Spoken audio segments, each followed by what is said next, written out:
Price Lord. இயேசு கிறிஸ்துவ நாமத்துக்கு ஸ்தோத்திரம் உண்டாவதாக. இன்றைக்கு தேவன் நமக்கு கொடுத்த வாக்குத்தத்த வசனம் சங்கீதம் 91:3 வசனம்.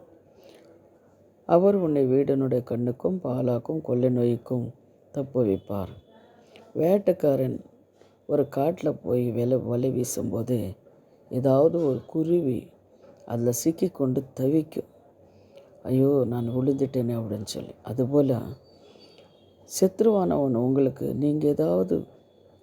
சத்ருவானவன் உங்களுக்கு கிரியை செய்து எதிலாவது சிக்கிக்கொண்டு தவிக்கிறீங்களா? அவர் தேவன் சொல்கிறார், உங்களை தப்புவிக்கிற தேவன் உங்கள் தேவன். அவர்கிட்ட நீங்கள் கேளுங்க.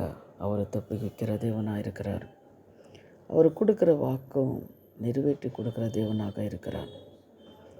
அதே ராஜ்யங்கள் 1 ராஜ்யங்கள் 8:37 பாருங்கள். தேசத்தில் பஞ்சம் உண்டான போதும் கொள்ளை நோய்கள் உண்டான போதும் அவர் என்ன பண்ணாரா? அந்த இஸ்ராவேல் ஜனங்களை ஏதொரு வியாதியாகிலும் வராதபடி தேவன் அவரை பாதுகாத்தாராம். அதுபோல் தேவ ஜனமே, நீங்கள் அந்த சத்ரு வீசியிருக்கிற அந்த வழியில் சிக்கி கொண்டு இருக்கிறீங்களா? ஆனால் உங்களை விடுவிக்கிறேன் தேவன் சொல்கிறார். என்ன காரியத்தில் சிக்கி கொண்டு இருக்கிறீங்க பாருங்கள். அதை அவர் பாதத்தில் ஒப்பு கொடுத்து நீங்கள் ஜெபம் பண்ணுங்க. அவர் உங்களை விடுவிக்கிற தேவனாக இருக்கிறார். இன்னொரு வசனத்தை கூட நம்ம பார்க்கலாம். அதே பாருங்கள், சங்கீதம் 91:6 நீங்கள் படித்து பாருங்கள். இருளிலே நடமாடும் கொள்ளை நோய்க்கும் மத்தியானத்திலே பாழாக்கும் சங்காரத்திற்கும் பயப்படாதிருப்பாய். ஏன்னா விடுவிக்கிறவர் இருக்கிறார். என்ன காரியங்கள் இருந்தாலும், எதில் நீங்கள் சிக்கிக்கொண்டு இருந்தாலும் நீங்கள் பயப்படாதீங்க அப்படின்னு தான் தேவன் சொல்கிறார். நீங்கள் பார்க்கும்போது இஸ்ராவேல் ஜனங்கள் எகிப்து தேசத்தில் இருக்கும்போது அங்கே 10 வாதிகள் வந்தது. அந்த வாதிகளில் இஸ்ராவேல் ஜனங்கள் எல்லாம் கோசோன் நாட்டில் இருந்தாங்க. அங்கே கோசோன் நாட்டில் ஒரு வியாதியும் அவங்க குடும்பங்களில் வரவே இல்லை. இஸ்ராவேல் ஜனங்களை மடிந்து போனார்கள். ஆனாலும் இஸ்ராவேல் ஜனங்கள் எகிப்து தேச ஜனங்கள் மடிகி போனார்கள். ஆனால் இஸ்ராவேல் ஜனங்களை தேவனை பாதுகாத்தார் அப்படின்னு சொல்லி நம்ம பார்க்குறோம். அதே போல் தேவ ஜனமே, இன்றைக்கி நீங்கள் எந்த காரியத்தில் சிக்கிக்கொண்டு இருந்தாலும் சரி, பாழாக்கும் கொள்ளை நோய் இருந்தாலும் சரி, ஆனால் தேவன் உங்களை விடுவிக்கிற தேவனாக இருக்கிறார்.